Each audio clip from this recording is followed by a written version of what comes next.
Hey, thanks, Kevin. Go Stros. Welcome, River Point. I'm Jonathan Sprinkles, your connection coach, and I'm here answering some of your questions about dating, marriage, relationships, and sex. Yes, we are going to be talking about sex in the church. All the questions that you ever wanted to know but were afraid to ask until now. Are you ready? Let's go. Question number one. I look at porn on the internet about 3 times a week. It's private, so nobody knows and nobody gets hurt, right? Well, let me answer the question in this way. I listen to sports radio, not 3 times a week, 7 days a week, all the time. As a matter of fact, every time I get in my car, it's on, and I'm inundating my mind with it at all times. As a matter of fact, it starts to inform some of the conversations that I have in other venues that have nothing to do with sports. I'm always thinking about sports. I love it. So here's my point. Although it may be just one small area of my life, it starts to affect every other area of my life. Although you think porn is just a little area that you do 3 times a week, if you think about it another way, that's really every other day, which means that it's actually a habit, which means that it probably informs a lot of other decisions that you're making. Even in the Bible, in 1 Corinthians chapter 10, it talks about how everything may be permissible, but is it really good for you? Paraphrased. Well, the question I would have to ask for you is, well, is it illegal? No. But is it good for you? No. The question isn't, does it hurt? The real question is, does it help? Does it help you become all that God has created you to be? Does it help you to live God's will for your life?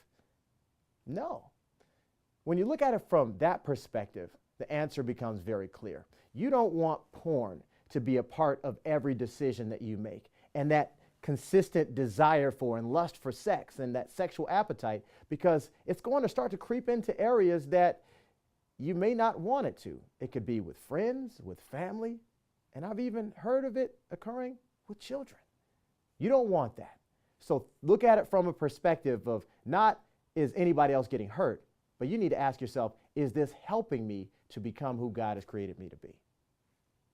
The answer is clear. Question number 2, is moving in with my boyfriend a good test for whether or not he's marriage material? Now you think I'm going to sit here in front of the church and tell you that moving in with your man is a good idea. Are you crazy? No, of course it's not a good idea. And here's why. Statistically, I can prove to you that people who move in before they're married have a 50% higher rate of not making it. The reason why is because although you're in a house playing home, the commitment isn't there. So if you're going to commit to paying the bills and if you're going to commit to living a married life, you might as well commit to the marriage. So look at it from that perspective. Change things around a little bit. If you're going to go 3/4 of the way, why not go all the way? And if there's a reason why you feel like you need to try before you buy, then that might be a sign that this isn't the way to go. I don't care what anybody else tells you. There's no problem that you're going to discover that you have that a firm commitment couldn't handle. So commit to the relationship and then go all the way. Question number 3. I met an amazing guy at a friend's house. He's smart, a man of faith, on top of his job.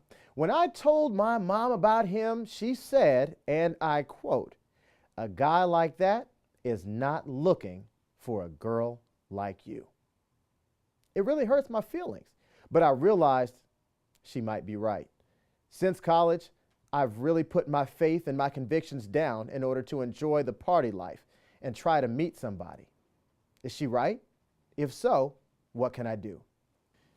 You know, that's really tough to hear coming from your mother, but let me possibly reframe what I think she was trying to say.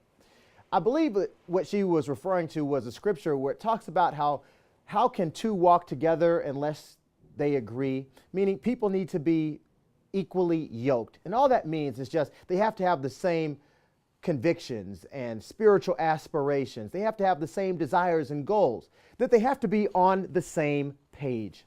So essentially what she's trying to say is that a guy up here who has some stuff together may not always be interested in somebody who doesn't have their stuff together yet.